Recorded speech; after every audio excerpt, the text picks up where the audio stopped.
Cricket స్టార్లు కానీ, political స్టార్లు కానీ, సినిమా స్టార్లు కానీ వాళ్ళకు పెద్ద ఎత్తున మాస్ ఫాలోయింగ్ ఉంటుంది.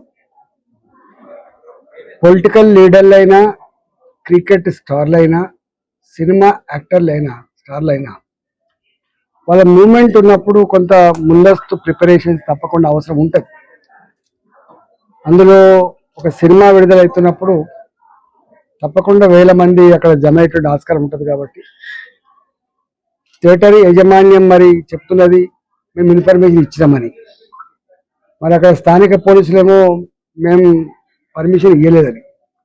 ఏది ఏమైనప్పటికీ కూడా, ఎవరి నిర్లక్ష్యమైనప్పటికీ కూడా ఒక నిండు ప్రాణం పోవడం అత్యంత బాధాకరం, దురదృష్టకరం. ఇవాళ ఆవిడ కొడుకు ఇలా ఏదైతే హాస్పిటల్లో కొట్టుమిట్టాడుతూ ఉండడం, ఆయన కోలుకొని రావాలని చెప్పి మనస్ఫూర్తిగా కోరుకుంటున్నాం. ఆ కుటుంబాన్ని సంపూర్ణంగా ఆదుకోవాలని చెప్పి అల్లు అర్జున్ గారిని నేను కోరుతా ఉన్నా. రెండవది, ఆ బాబుకు సంబంధించినటువంటి మెడికల్ ఎక్స్పెండిచర్ అంతా కూడా వాళ్ళే భరించాలని చెప్పి కూడా భావిస్తున్నాం. దీని నుంచి ఫ్యూచర్లో ఈ స్టార్లు ఎవరైతే ఉన్నారో, ఈ క్రికెట్ స్టార్లు కావచ్చు, ఈ పొలిటికల్ స్టార్లు కావచ్చు, సినిమా స్టార్లు కావచ్చు, బాధ్యతాయుతంగా ఉండాలని చెప్పి కూడా కోరుతున్నాం.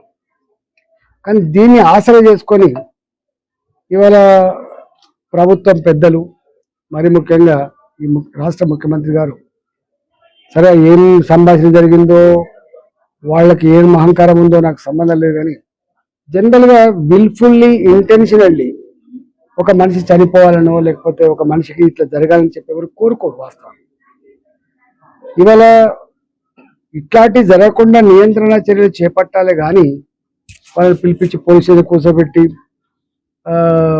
ఎంక్వైరీల పేరిట లేకపోతే వాంగ్మూలాల పేరిట తీసుకోవడం అనేది డెఫినెట్గా వాళ్ళకు పోలీసులకు మధ్య జరిగినటువంటి వాగ్వాదం మీద మాకు తెలియదు. థియేటర్లో సిఐ గారి పట్ల ఇదేమేమనేది మాకు తెలియదు, కానీ ఇక్కడ వాళ్ళ అహంకారం ఉంటూ ఉండని. కానీ ఇట్లాంటి ప్రాక్టీస్ ఇవాళ ఈయన మీద అవుతుంది, రేపు ఇంకోరి మీద అవుతుంది, రేపు ఇంకోరి మీద అవుతుంది. సిస్టమ్ స్క్రాప్ కావాలి కదా, సిస్టమ్ ఉండాలి కదా. విల్ఫుల్గా కోర్టులో ఎప్పుడు కూడా ఏముంటుందంటే విల్ఫుల్, ఇంటెన్షనల్లీ అని ఒక సబ్జెక్ట్ ఉంటుంది. కానీ ఇక్కడ ఇట్లాంటి వాటిలో ఇంటెన్షన్ ఉండదు. ఆయన వచ్చినప్పుడే నామే ఇట్లా అవుతుందని చెప్పి ఎవరు ఊహించారు కదా. రాద్ధాంతం వాళ్ళు చేస్తున్నారు. ఇలా అందరినీ బెదిరించుకొని, ప్రభుత్వానికి రెండు విశేష అధికారాలు ఉంటాయి. ఒక అధికారం ఏంటంటే ఎవరినైనా ఎప్పుడైనా జైల్లో పెట్టే అధికారం ఉండొచ్చు ప్రభుత్వానికి. ఎవరి మీదైనా ట్యాక్స్ వేసే అధికారం ఉండొచ్చు. రాష్ట్ర ప్రభుత్వాలకైనా కేంద్ర ప్రభుత్వాలకైనా రెండు విశేషమైన అధికారాలు ఉంటాయి. ఒకటి ట్యాక్స్ వేసే అధికారం, ఎవరి మీదైనా కేసు పెట్టి జైల్లో పెట్టే అధికారం ఉండొచ్చు. కానీ అంత మాత్రాన ఏది పద్ధతి చేస్తా అంటే దానికి ప్రజలు ఉంటారు తప్పకుండా. కానీ ఒక్కటే, నేను ఆ కుటుంబం, నేను ఇక్కడికి వచ్చింది ఆ అబ్బాయి తొందరగా శ్రీతేజ జల్దీ కోలుకోవాలని, ఆ కుటుంబం శోకసప్త హృదయంతో ఉంది కాబట్టి వాళ్ళని అందరూ ఆదుకోవాలని, వాళ్ళ కుటుంబానికి మంచి ధైర్యాన్ని ఇవ్వాలని, ఆ కుటుంబం మంచిగా బతకడానికి కాబట్టి అన్ని రకాల ఆర్థికపరమైన సపోర్ట్ చేయాలని చెప్పి కోరుతున్నాను. ఇది ఖచ్చితంగా జరగాల్సింది. ఎక్కడ బాయిలు పోయి చనిపోయి పేలి చనిపోయినప్పుడు కావచ్చు, లేకపోతే రకరకాల పద్ధతులు కావచ్చు, చనిపోయినప్పుడు ఒక సమాజం వాళ్ళ పట్ల సానుభూతి ఉంటుంది.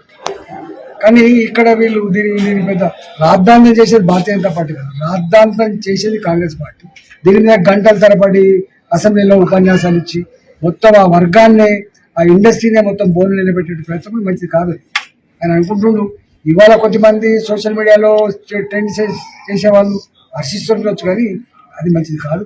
దీన్ని రాజకీయ పరంగా కాకుండా, ఇట్లాంటి చిల్లర వేషాలు కాకుండా బాధ్యతగా వివరించాలని ప్రభుత్వాన్ని సూచించేస్తుంది.